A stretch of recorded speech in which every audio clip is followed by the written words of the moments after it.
അങ്ങനെ വേലായുധൻ ചേട്ടന്റെ ആലയിലെ ആനത്തൊട്ടിയുടെ വിശേഷങ്ങളൊക്കെ നമ്മൾ കണ്ടത്. ഇനി നമുക്ക് എരുമപ്പെട്ടിയിലേക്ക് പോയാലോ? നമുക്ക് ഈ തൃശ്ശൂരിലേക്കാണ് ഇനി പോകേണ്ടത് അല്ലേ? അതെ. യെസ്. കനത്ത മഴയിൽ തൃശൂർ എരുമപ്പെട്ടി ഗ്രാമപഞ്ചായത്ത് കെട്ടിടത്തിനകത്ത് വെള്ളക്കെട്ട്. കോടികൾ ചെലവഴിച്ച് കഴിഞ്ഞ വർഷം പണിത കെട്ടിടത്തിനകത്താണ് വെള്ളക്കെട്ടായത്.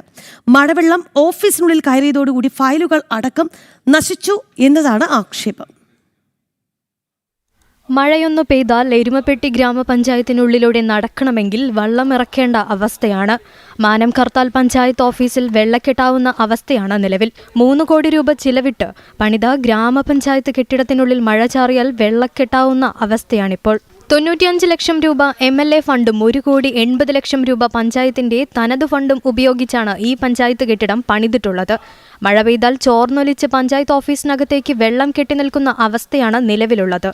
ഏകദേശം 3 കോടി രൂപ ചിലവഴിച്ച് കഴിഞ്ഞ നവംബർ മാസത്തിൽ ഉദ്ഘാടനം ചെയ്ത ഈ പഞ്ചായത്ത് കെട്ടിടം ഇന്ന് പഞ്ചായത്ത് കെട്ടിടത്തിനകത്തേക്ക് കടന്നു വരാൻ പറ്റാത്ത അവസ്ഥയാണുള്ളത്. കാരണം മഴ പെയ്താൽ കംപ്ലീറ്റ് വെള്ളം പഞ്ചായത്ത് ഓഫീസിനകത്ത് കെട്ടി നിൽക്കുകയും അതിനകത്തുള്ള ഫയലുകൾ നശിക്കുന്ന ഒരു സംവിധാനമാണ് ഉള്ളത്. ഏകദേശം 95 ലക്ഷം രൂപ MLA ഫണ്ടും ഏകദേശം 1,80 ലക്ഷം രൂപ പഞ്ചായത്തിൻ്റെ ഓൺ ഫണ്ടും ഉപയോഗിച്ച് പണിത ഈ പഞ്ചായത്ത് കെട്ടിടം എങ്ങും എത്താത്ത രീതിയിലാണ് നിൽക്കുന്നത്. കരിയന്നൂർ അംഗൻവാടി ഉൾപ്പെടെയുള്ള ഭാഗങ്ങളിൽ ഇന്നും മഴ പെയ്താൽ കംപ്ലീറ്റ് വെള്ളം അംഗൻവാടിക്ക് അകത്ത് നിൽക്കുന്നൊരവസ്ഥയാണുള്ളത്. വെള്ളം തങ്ങി നിൽക്കാൻ തുടങ്ങിയതോടെ പ്രധാനപ്പെട്ട ഫയലുകളടക്കം നാശത്തിന്റെ വക്കിലാണെന്നാണ് വിവരം.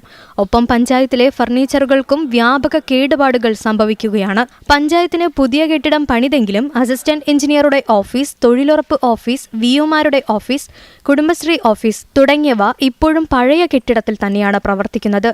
ഈ ഓഫീസുകൾ പുതിയ കെട്ടിടത്തിലേക്ക് മാറ്റാൻ ഇതുവരെയും നടപടിയായിട്ടില്ല. ജനം, തൃശൂർ.